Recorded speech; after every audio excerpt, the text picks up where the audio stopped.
Hello అండి. పొత్తి కడుపులో నొప్పొస్తుంది. ఫస్ట్ మొదటగా మైల్డ్‌గా ఉన్నప్పటికీ కూడా అది కాస్త సివియర్ అవుతుంది, పెయిన్ వస్తుంది అంటూ నెగ్లెక్ట్ చేయొద్దు. పొత్తి కడుపులో నొప్పి రావడానికి చాలా రీజన్స్ ఉంటాయి.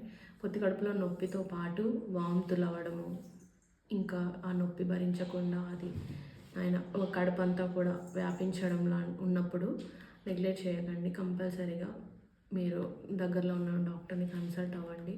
అండ్ ఇమ్మీడియట్గా మీకు వీలైతే స్కానింగ్ తీయించుకోండి. నార్మల్గా కొన్నిసార్లు ఏమవుతుందంటే అండాశయాలు అనేవి మెలికపడే అవకాశం ఉంటుంది. ఇది చాలా ఇంపార్టెంట్ ఎవరికి అంటే పెళ్ళి కాని వాళ్ళకి, పిల్లలు ఇంకా లేని వాళ్ళకి చాలా ఇంపార్టెంట్ అనమాట.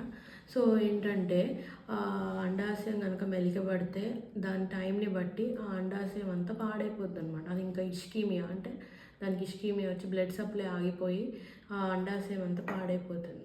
దానివల్ల ఫ్యూచర్లో పిల్లలు పుట్టుకుపోవడానికి ఇది కూడా ఒక కారణం అవుతుంది. కనుక ఇమ్మీడియట్ ట్రీట్మెంట్ అనేది ఈ ప్రాబ్లంకి అవసరం. ఇమ్మీడియట్గా సర్జికల్ కరెక్షన్ చేయాల్సి వస్తుంది. ఏంటంటే మనం సర్జరీ చేసి ఓపెన్ చేసి ఆ అండాశయం మెలకపడిపోయిన ఆ అండాశయాన్ని మళ్ళీ నార్మల్ స్టేజ్లో పెట్టి దాని సిచ్యువేషన్ అంటే ఎంత ఇష్కిమియా ఉంది, అది అంటే సర్వైవ్ అవ్వగలదా ఆ అండాశయంలోని చూసి ట్రీట్మెంట్ అనేది చేయాల్సి వస్తుంది. సో పొత్తికడుపులో నొప్పి వచ్చి వామిటింగ్స్ అవుతున్నాయి, పెయిన్ సివియర్గా ఉంది అన్నప్పుడు కనుక కంపల్సరీగా గైనకాలజిస్ట్ని కలవండి.